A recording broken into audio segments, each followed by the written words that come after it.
All right, friends, we're live. Welcome, welcome. Happy Sunday. Hey, everybody. Hi, Kate. Howdy. Danny's just joined as well. Hey, buddy. Can you hear us? Potentially. Danny, can you hear us now? Uh-oh. Audio technical difficulties. Well, we'll just keep chit-chatting for a moment while people jump in. We got people coming in. We're broadcasting this live to our Facebook page, to our YouTube channel, not frequently Fancy. used, but there you go. This is a good use for that, as well as our retail arbitrage group. So, depending on where you're watching us, hello, and we'd love to have you say hi, leave a comment underneath the video, wherever you're watching it, and let us know where you're tuning in from today. We're going to do a fun overview of the Money from Media Challenge, and it starts tomorrow. We're really excited about it. We've got a lot of great content and some really fun stuff to share. And so we're going to go into a little bit of a deep dive today in terms of what it is and why it will be valuable to you if you're looking for a new source of revenue for your business. So let's kick things off. We got a hello from Illinois. All right. Hello from Illinois. Illinois. All right. Danny, can you hear us? Oh, okay, great. I can hear you. All right, perfect. Good deal. All right. Well, guys, it's an honor to be able to hang out today, and sort of a different time for us. We don't usually do a Sunday middle of the afternoon, but it's not football season unless you count the USFL football, which I kind of don't. So this is a totally, I think, open time slot. This time of year. So let's jump into it. Kyle, you want to kick us off with just a little bit of an overview of what we're doing this next week, just the highest level, Sure. and give a bit of context for what the meeting's about here today.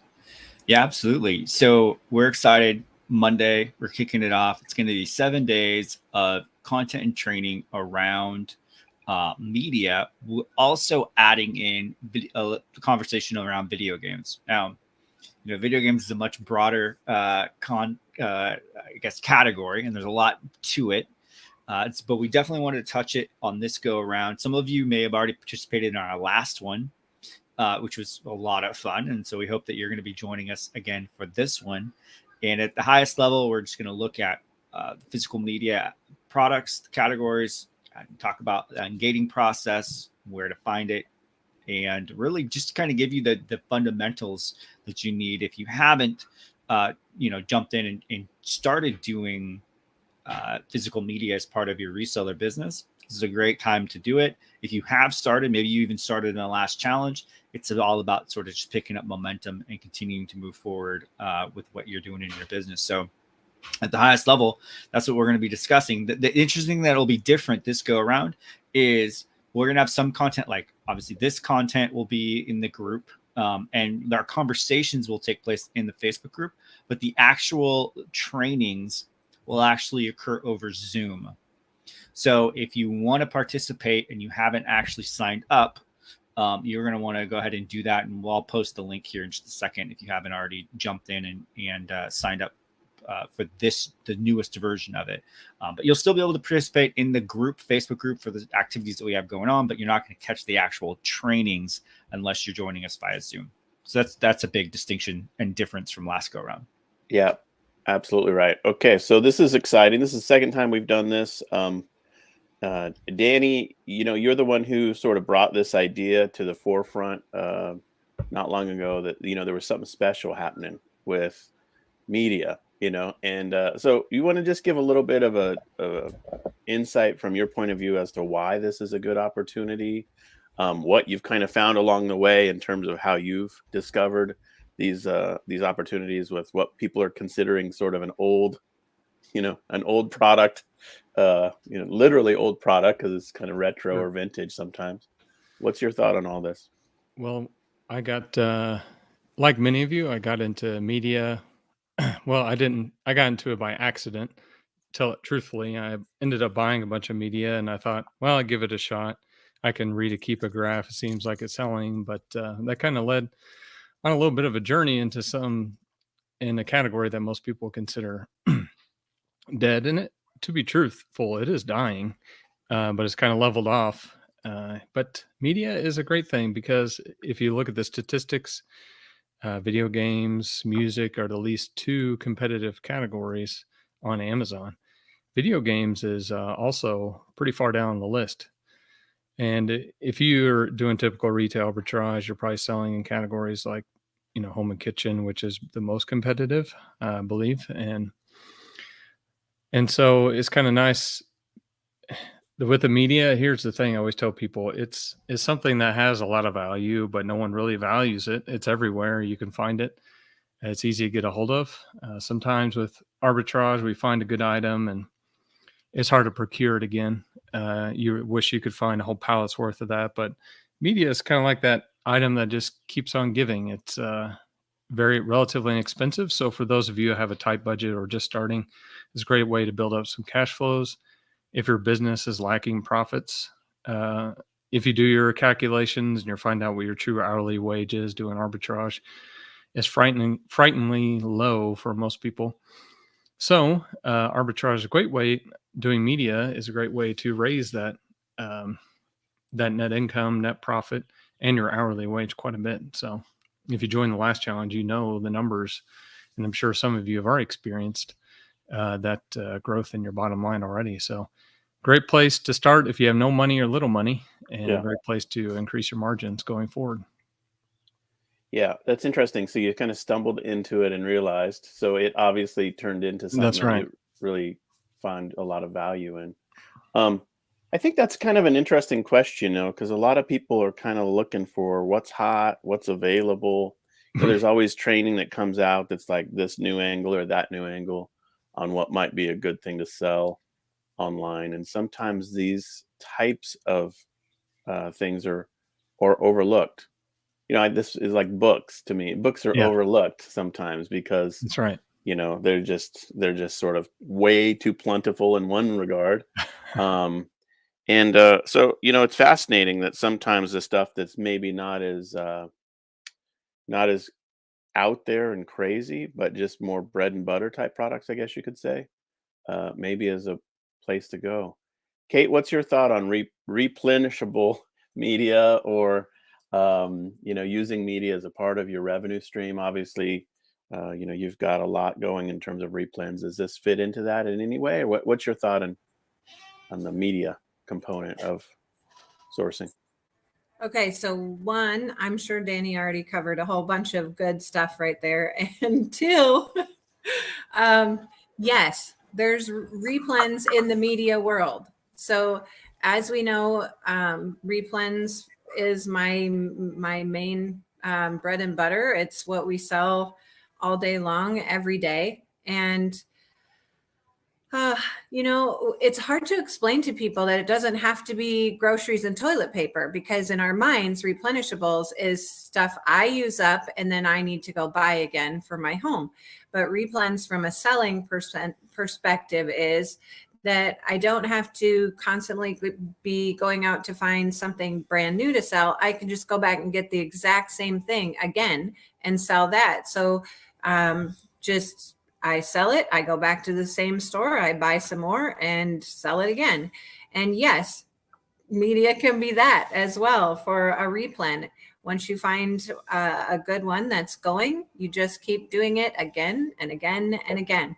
So my take on why would learning about media and utilizing it be a good idea? Well, there's a couple of things. One, yes, your bottom line. Everybody needs to make an income to provide for their families, etc. So that is plain and simple, yes. But then the other part of it is I like to always be learning. So I love to learn about stuff, right? And I love to learn new things that are connected to what I'm already doing. So when I get an opportunity to learn a new part of what can I sell online, I'm in for that, right? Because one, always be learning. And then two, what if I never use that information, right? Well, I always find that I do end up using that information. It's funny how it works its way in to your business at just the right time. So the opportunity opens up to learn about it. I take the time to learn, and then there's this moment of time where I go, okay, I am in need, and there it is. I have the information, I have the knowledge and the experience right there where I can grab that skill and put it to use. And then the other part of that is the pass it on mindset. I don't even know if you could call it a mindset.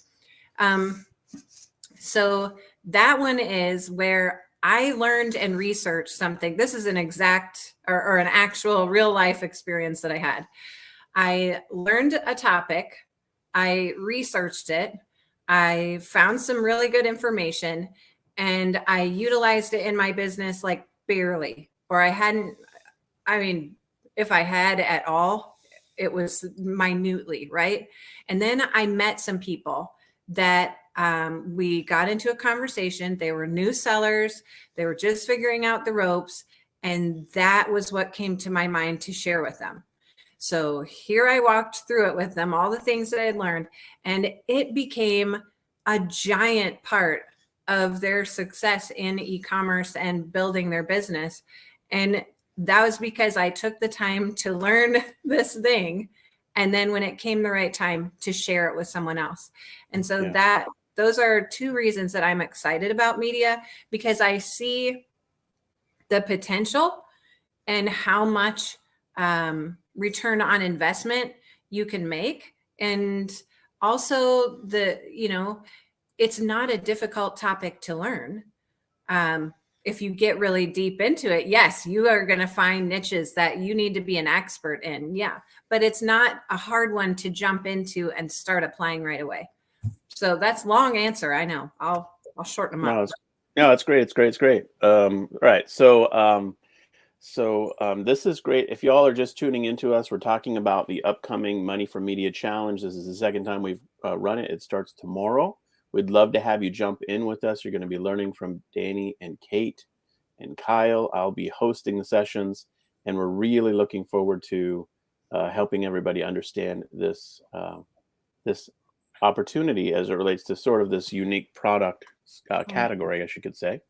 I was intrigued yesterday because we kind of went on one of those little trips you do when it's nice weather in California, you want to drive and go somewhere. So we did a little road trip to Grass Valley, and we went to a used bookstore, and they had an absolutely ginormous section of vinyl records, DVDs, even cassettes, and I was in the big room where they had all of that, and lots of stuff, and it was all marked like $2, $3, and I just thought, what would Danny Stock do, if he was standing here, and because they had it all, they had all this different stuff, and so I'm personally excited to learn more about this, because it does seem to me that the uniqueness of this category is that it is relatively undervalued or underappreciated in terms of the items themselves. The opportunity to see a set of DVDs for $2 a piece or $3 a piece, or cassette tapes or vinyl records, or video games that are just almost been given away is so interesting. So I don't know. That's what piques my interest about this whole category, is that it does seem like it's generally widely available and underappreciated, and yet online has real value. We just lost Danny off the feed here, but Kyle or Kate, either of you want to?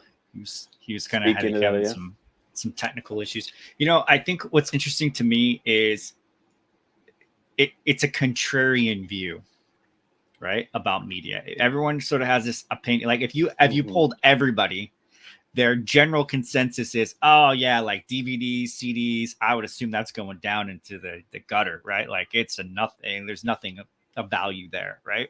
And they Yeah. probably see, just like you did, they're walking through and they like see all these things for, super cheap that you can pick up. So that's what everybody assumes is the value associated with it. But in reality, I'd say we're kind of treating it more like Warren Buffett looks at value investing into businesses, right? He's a contrarian investor when everyone else is like, no, I want the hot, cool growth item. I want the Googles of the world. He's like, give me a railroad. Let me buy some more insurance companies. Let me buy these things that are super boring, but they just kick off cash flow. And I would say that's the same sort of approach in the mindset you want to take when you approach media, is that you're taking the opposite opinion of what people have in terms of it's just like no value in this thing, and really actually going and extracting the value from it, because there is in fact stuff there. Yeah, his famous, kind of mantra at the beginning of his business, they called it a cigar butt investing.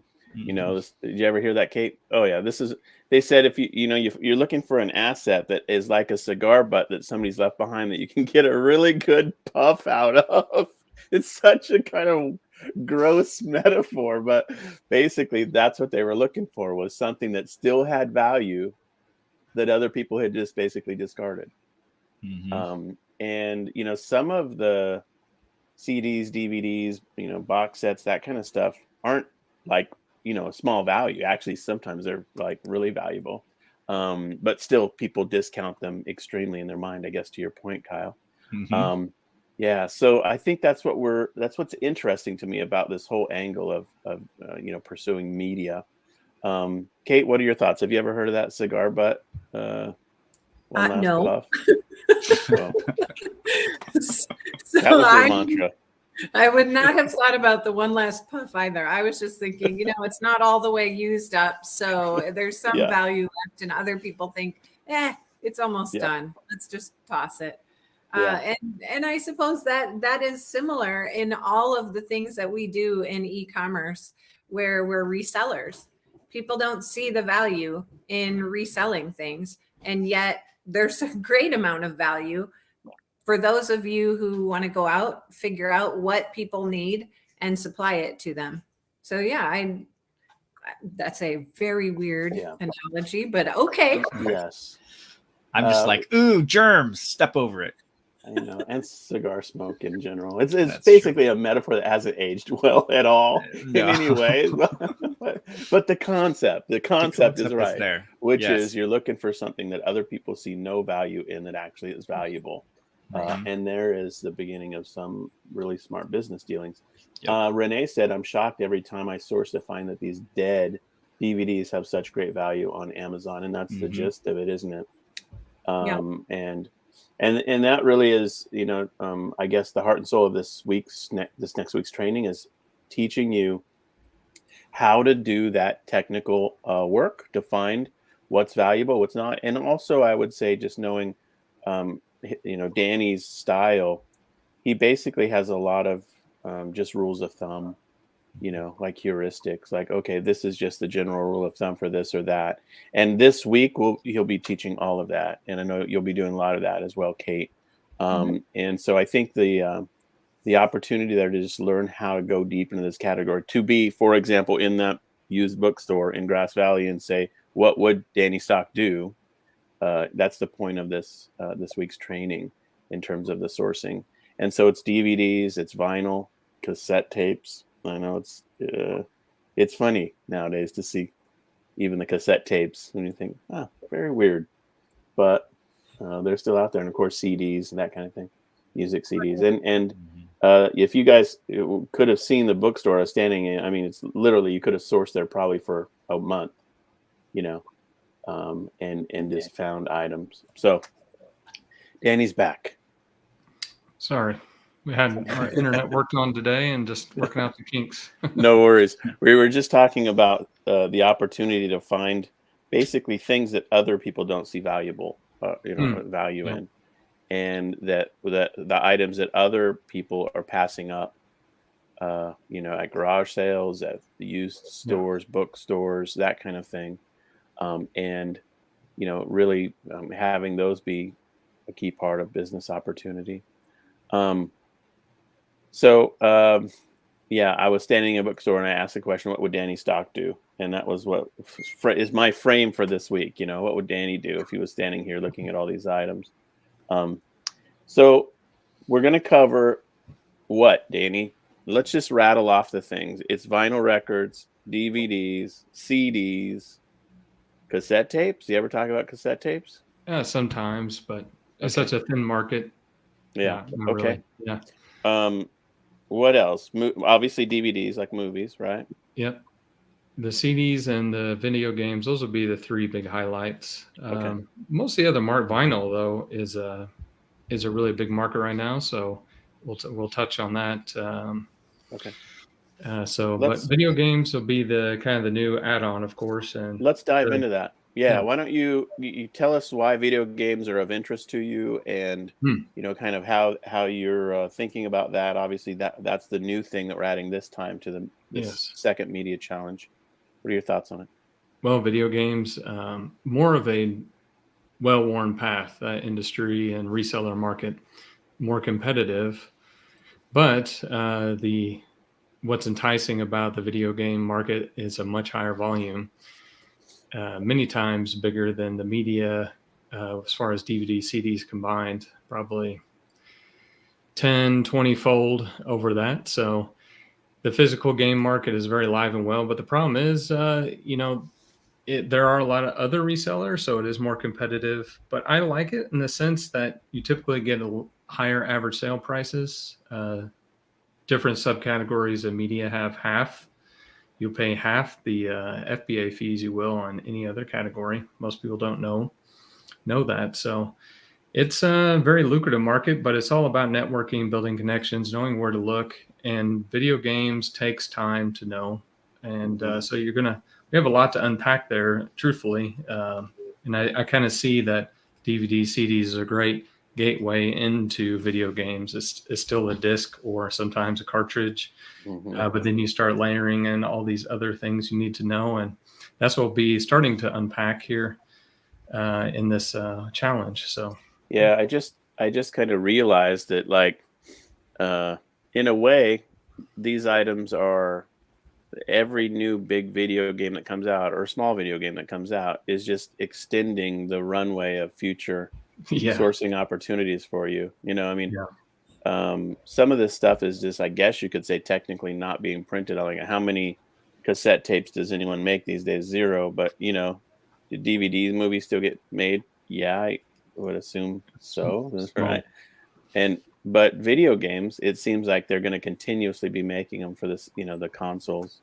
For the foreseeable future, digital is becoming more and more popular. Streaming, Steam, if you know what Steam is, but a lot of the consoles don't have discs anymore. The PlayStation 5 is all digitals, one of the versions. But you know, it's just another market that's kind of leveled off. It hasn't really been growing, but the value, especially on the older stuff, has increased tremendously, especially in the last few years. It's parabolic growth, and now's a great time because most people don't realize how much value is sitting in the closet that their kids that are now in college or have moved out have left behind.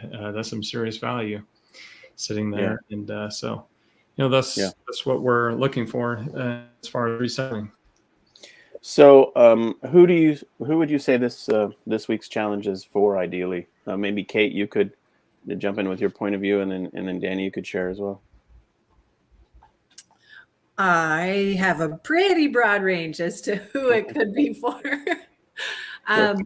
You know, somebody who has kids and they want them to join you, or you want them to join you in your e-commerce business. This is an easy way to teach them how to decide if something is good to sell, not good to sell, and simple places to find the inventory. So they could easily come in and learn this niche and join you in it. Plus, if they're already teenager kids, they know a lot. So, you know, they've got a really good idea about this whole video game genre. A lot of kids are involved in video gaming. So there is that. And then if you're adding another stream to your e-commerce reselling business, this is a really cool one to add. And then the other thought is, if you're an eBayer that likes to do eBay mainly, and you're involved in the video games or media already, this would be a great challenge to go through and kind of learn how to utilize both platforms, because between Amazon and eBay, there's so many more eyes on Amazon. And even though people on eBay are the ones looking for the used deals, a lot of times the price point and the income that you can make on Amazon is higher. And so for somebody who really knows that niche but has spent a lot of time just utilizing eBay, this is where you can get a little bit more familiar with switching your viewpoint to both sites, both systems, or fully into Amazon and really making a go of it. Oh, wow. Yeah, that's a good point. I hadn't thought about that. So it's kind of a great opportunity to go either way in terms of that platform to sell on. Danny, what's your thought? Who's this ideal for? Oh, you're muted, buddy. Anybody, at least in my mind, just from general consensus of what I hear and polls we've taken in the past, that most people are kind of fed up with the race to the bottom and the issues with highly competitive, typical retail arbitraging at Walmart, Target, places like that. And so this is actually, it's quite a bit outside the spotlight of where most arbitrageurs find themselves. And it takes a little bit, maybe just a teeny bit more knowledge as far as arbitrage and how Amazon works, because you're utilizing a lot of portions of Amazon that a lot of people don't even know exist. So I see anyone that wants to get out of the, if you want to call it the rat race of arbitrage, or finding a bunch of low margin items or stuff that just tanks in price, this is a good way for you to kind of break away from that and get into some categories that, in my mind, I don't see ever becoming overly competitive, at least the way I do it, because everything is, you only find onesies and twosies, but those onesies and twosies, and you don't always have to be chasing stuff. As time goes on, the inventory will come to you. So it's going to be, in my mind, for those people, because I know that frustration is very, very big out there in the Amazon world. So, and I think this is a great time for you to break away from where most arbitrage, especially the new people that get into it, they all end up in the same groove, and which is unfortunate. Yeah, that can be really frustrating to get the idea of arbitrage, but then not to be able to pull the trigger on stuff. You know, so if you're standing in, for example, a Walmart trying to source, you know, and how many items you have to pick up before you find something that's, viable, versus if you're standing in the used DVDs, CDs, and media section of some store, how many items you have to pick up before you find something that's viable. Any thought on that? Like, just generally speaking, do you think this is less competitive and therefore in some regard easier, or is it about the same on the sourcing side of it, the front end? And to me, it's been easier just because of the quantity. It's everywhere. You can just go anywhere and find it everywhere. So in that sense, and you don't have to travel as much. You can get it in bulk if you want to. So I have found it to be easier, although I still do plenty of other arbitrage on top of this as well. So it's just a kind of a nice thing to mix in. But I do find it easier to procure quantity and higher profits doing these two categories. Yeah. Wen said, I'm a new seller and media has been a great place to start. Yeah. And the last challenge, we taught how you can start with $0 and make some cash. Yeah. Okay, great. So why don't we do a little bit of an overview of the week, if that's all right, and let people know kind of what's going to be happening this week. So it all kicks off tomorrow. We're going to have a morning session kickoff, welcome, introduction to the topic, and then we'll have a 5:30 p.m. session tomorrow. And then going forward for the rest of the week, it'll be 5:30 every evening, Pacific time. So it just makes it very simple for people. And so that's the basic schedule. I think we're going to have a write up here that we'll be able to share as well. No, Renee asked, I think, what time the sessions are. Yeah. So hopefully that's simple and straightforward. So kick off 10 a.m. Pacific tomorrow morning. And then every day there'll be a 5:30 p.m. session. And it'll run for the duration of the week. We're going to have a couple days where a deep dive, I guess we're calling it, occurs. Danny, you're going to do a couple category deep dives, which sounds very cool. Don't feel like you have to do the deep dive right now, but just in general, what's that going to look like? What are you going to do as you do that kind of deep dive approach? Yeah, so you can really dig into not just the immediate, let's say, for instance, the DVD category in general, but there's all these subcategories within DVDs that some stand out as big winners in my mind, not just just DVDs or even CDs in general, but it just specific little subcategories. Not that they're in necessarily subcategories, but different genres. And we'll be diving into some of those and what to look for as far as those are concerned. So that's going to be very interesting. And of course, I'll peel back what I'm buying and selling. I've always done that and share that with you.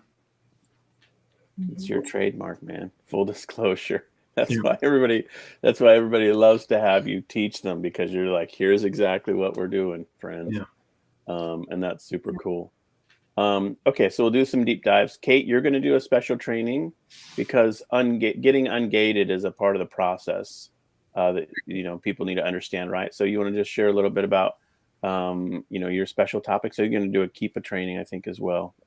I am. And last time we did this challenge, we did talk about software and Keepa and tools and utilizing all of that. This time we're going to do a little bit different. So I am going to show you how to look inside of Keepa for some of the things you're looking for and what would be good to keep your eye open for. And some of that comes from, like, Danny. He's done all of this experiential learning and he just knows, right? He looks in a store, like, what would Denny Stock do? He looks in the store and he goes, that one, and that one, those are all good, right? And the rest of you, you're going to walk in and go, there's a ton of stuff here. I'm going to be here till I die trying to find out what's good, what's not. And so I'm going to show you a little way to kind of open those windows for you and get a little studying in under your belt without even having to go out of your house.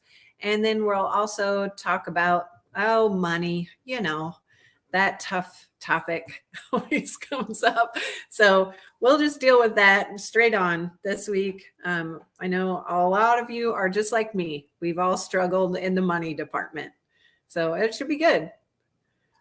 So what's the angle on the money department? Are you talking about like how to find sources of capital for investing or, into the business? Or are you talking about using credit? Like you piqued our interest. Like what are you going to touch on? Any and all of those things? Or this will be my mother's answer that she always gives us. Yes. It always frustrated me as a kid too. I was like, that is not an answer. Okay, so yes to all of it. Yes, some of my personal experiences on how to fund yourself from the get-go and how to continue that growing curve, right? And then also talking, I always throw this in because it's just part of my heart, part of my life, that overcoming part where, a lot of us fear money and we have a lot of struggles that surround it. So that always ends up in my presentations as well. We're just going to address it. If you want to know Kate's faults, I'm willing to line them out. Wow. No, that's awesome. Okay, guys, what else are we forgetting here to talk about? Anything else that's top of mind about this week's challenge? Put the group on the spot. We covered it all. What else? One thing, I know a lot of us have done video games from the perspective of Walmart clearance, right? So, we're all familiar. If we've been resellers and we all started in that same place of, okay, I'm going to go to Walmart. I'm going to look in their clearance section. I'm going to find what they have. So we've all experienced the video game clearance. And I kid you not, we've done many. But the thing that we didn't follow up on was after selling those for clearance, they were gone in and out, and we didn't do it again. And one night, Nate and I were going through our account, and I was doing things like deleting old listings. And it had been a year and a half since I had sold this giant lot of different video games from a giant video game clearance that we had done. And I began to just research each one before I deleted it, just out of curiosity. And once that ball got rolling, and it just kept growing and going, right? So I started looking up these video games and found that, man, if I had held these things for 18 months, the selling price doubled. And some of them were more than that. And over again, I found that video games that I sold for 25, maybe bought it for 5, sold it for 25, and was thrilled. They were now a $50 to $75 video game on the site 18 months later. And so some of that is a huge learning experience that I think we all need to learn from, that once you do it once, look for them again. And find where you can locate those same video games over and over again, because they just increased in value. There were very few in that long list of what I had resold that did not appreciate in value. Are you saying that this could be a potential like longer term buy and hold for a while type approach? I know that we're all about the like make the money, but are you saying that generally they would potentially, there would be opportunity to hold them for a while, or is that too risky? I don't know. What's your thought on that? Certain sports ones I would do like 2 thumbs down on. There's a whole bunch of those that we found were like, but there were so many that had increased in value. Now, I don't like the whole buy and hold thing, because most of us need to turn that money into money right now and then roll it over and turn it into more money. And by the time we would have bought and held that cash, we could have multiplied it well beyond that than the hold period. So that's kind of where I lean away from the buy and hold thing. However, my thought is more, if you have experience in the video game area, you should already be going back and saying, what did I sell years ago? And can I find that again? And then in addition to that, it will teach you what you should be looking for if you're going out and just looking, like Danny will show you. If you're just going out looking, that should be an educational point for you. Look back at what you used to sell and do a little research. You may be pleasantly surprised.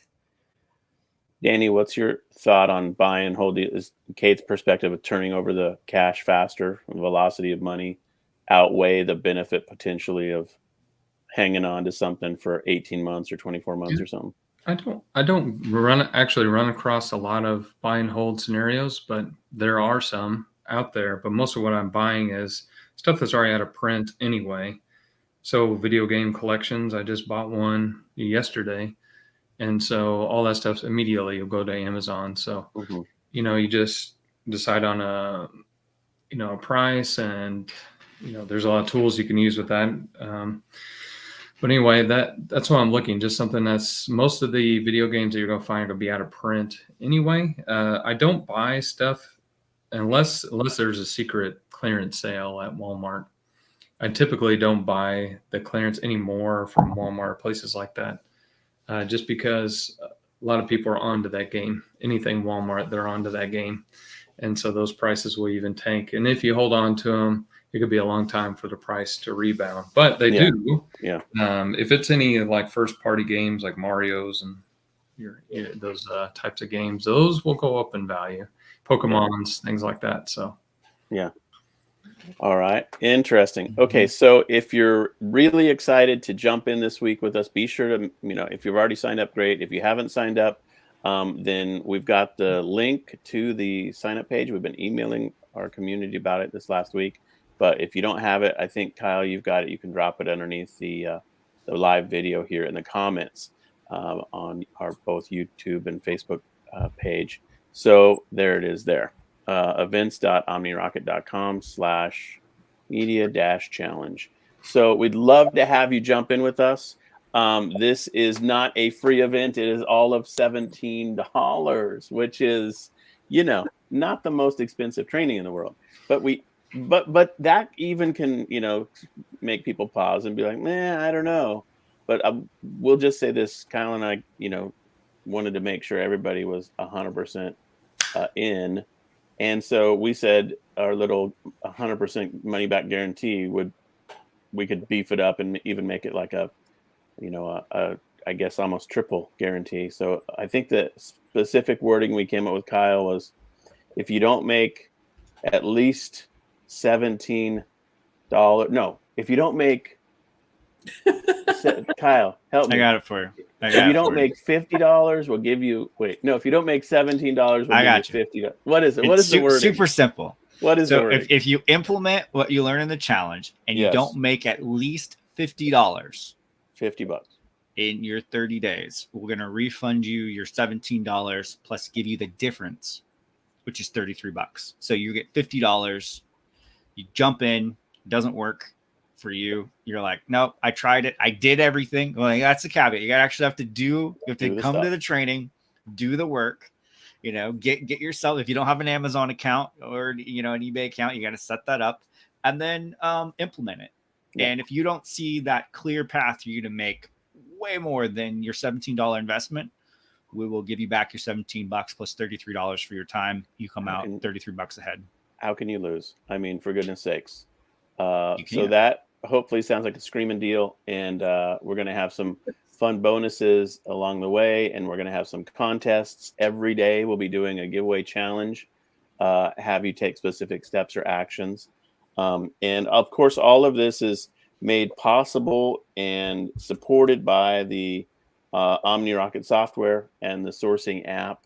And Danny, that was your brainchild years ago. Kyle and I have been honored to be able to be on point for that for the last few years. But the OmniRocket sourcing app will be a key part of people getting in here and doing the sourcing. If you're not familiar with that app, we'd love to have you check it out and make sure that's set up and good to go as well. That'll be one of the challenges steps in the training to make sure you've got that sourcing tool. And we're really, really excited to have you take those steps. So what else can we cover here? Any questions from those who are watching on the various channels? Feel free to pop them in. I want to make sure we get anybody's questions answered. I had a question earlier today, Danny, that you didn't answer. So I'll just put you on the spot. What do you think of ChatGPT for being sort of a list maker for us in these categories? Is that going to work at all, do you think? I did a few examples and sent them to you. Do you think ChatGPT knows what it's talking about as it relates to the value of used media? I think, the last time I talked to it, I asked it what it thought about selling physical media, and it kind of didn't like it. Didn't like the idea. They thought it was a declining market, and which it is. And I've had a few arguments with it. The real question, Danny, did you win? Did you win those arguments? I stumped it on a few things. Yeah, to try to change the subject. But going back to that, I warned people many years ago that I think some of these tools out there could upset the world of arbitrage, online arbitrage especially. So I think there is potential there to make it into a sourcing or listing making really machine, and then that's really going to shrink the market quite a bit. So yeah. But the one thing it can't understand or ever master is retail arbitrage. That's something that it can't go and do and find.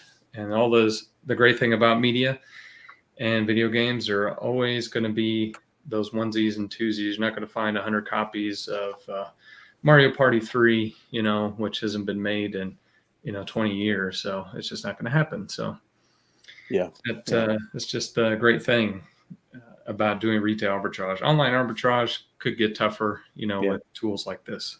Yeah. So. Love it. Definitely. So guys, I just want to thank you again for taking the time to walk through what the week's going to look like and, kind of who it's for, what it's all about. Happy to field any additional questions. If you're watching this by replay, just leave them underneath this video. Kyle and I will be checking these. But the whole thing kicks off tomorrow morning at 10 a.m. So if you're not registered yet or signed up for the event, please hit the links, 10 a.m. Pacific time. Yes, indeed. And so hit the links, jump in with us, and we're going to have a great time throughout the week. And you'll be doing part of the meetings in Zoom. So it won't be just in this group or, kind of straight to the web. And the Zoom links will be sent out to all the registered attendees first thing tomorrow morning. Kyle, or are you going to do it this evening, or what's the deal? I'm going to do it this evening. What you're probably going to do is you're going to get like a Zoom registration that goes to the email that you signed up with. So I'm basically going to take you and just add you to the Zoom webinar meetings. And so you're going to get all of them. And then you also get reminders of when they're going to start as well. So you're going to be checking your email for those Zoom. And then if you have any questions or it's not popping through for whatever reason, you can reach out to us at help@omnirocket.com, and we'll make sure that you are ready to go. All right. So you've got the links to register underneath this video, and you've also got help@omnirocket.com. We're happy to hook everybody up and get you connected. And if you registered twice, Renee, we can help you get a refund. Yeah, for sure. Kyle's making a note of that. And Christy and Kyle can help resolve that for you. So pumped. She's registered twice. That's excitement. So, yes. And that's fantastic. So you guys, this is a huge opportunity, I think, to learn a new skill set and bolt it on. And that's the heart and soul of what we're trying to do here, is help people figure out how to have, some income come in a new way, in a way that's realistic, in a way that's not pie in the sky, in a way that is a good time investment. And that is something you can do repeatedly over and over and over. And that's why I personally like this topic a lot. And it's not fidget spinners or anything whiz bang. It's just basics. Like, look, you can find this stuff and you can figure out the value of it, and you can send it into Amazon and eBay and make a good profit in doing it. And that's the heart and soul of the training. So on behalf of everybody here, thank you so much. Kate, thank you. Danny, thank you. Kyle, as always, honor to partner together with you. Absolutely. And we will see you guys in the challenge. Yeah. Okay. All right. Bye, everybody.